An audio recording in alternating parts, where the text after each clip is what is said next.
This video is courtesy of BrainyBuyer.com, your shortcut to smarter shopping. If these deep dive comparisons help you pick the perfect gear, show some love with a quick subscribe. Hey, I'm looking at two Breville espresso machines, the Barista Touch and the Oracle Touch. Seems like they both aim for that cafe quality at home thing, but what's the real difference? Yeah, both are pretty high-end. The Barista Touch is, well, touch screen based, right? It guides you through grinding, brewing, and milk frothing. Easier for beginners, maybe? Definitely. It boasts about its ease of use, like adjusting coffee strength and milk texture with a swipe.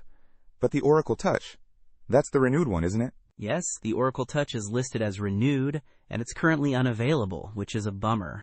It has a lower rating too, with only 2.5 stars, and one review isn't pretty. The Barista Touch has much more positive reviews with 4.4 stars. Yikes, that's good to know. What about technically? The Oracle Touch description mentions a professional dual boiler construction.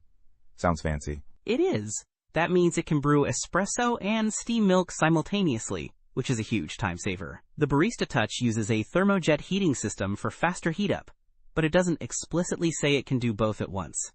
Okay, speed versus simultaneous operation. Got it. What about the grinder? Both have integrated conical burr grinders. The Oracle Touch automatically grinds, doses, and tamps 22 grams.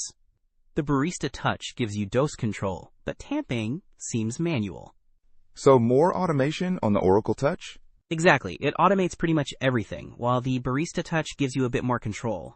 The Oracle Touch also has an overpressure valve to prevent bitter flavors. Both have adjustable grind control, programmable milk temp and texture, and the ability to save custom settings. The Barista Touch brags about its 3-second heat-up time, while the Oracle Touch has a higher power rating at 1800 watts versus 1680 watts. Right, and the Oracle Touch is significantly heavier, 37.3 pounds versus 21.8 pounds.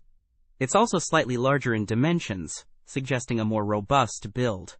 So if I want something easier to use, more beginner-friendly, and readily available with great reviews, the Barista Touch seems like the better option. Yep, but if you're serious about espresso and want more automation and simultaneous brewing, the Oracle Touch would be great, but only if you can find a reliable one and don't mind the potential risks of a renewed product.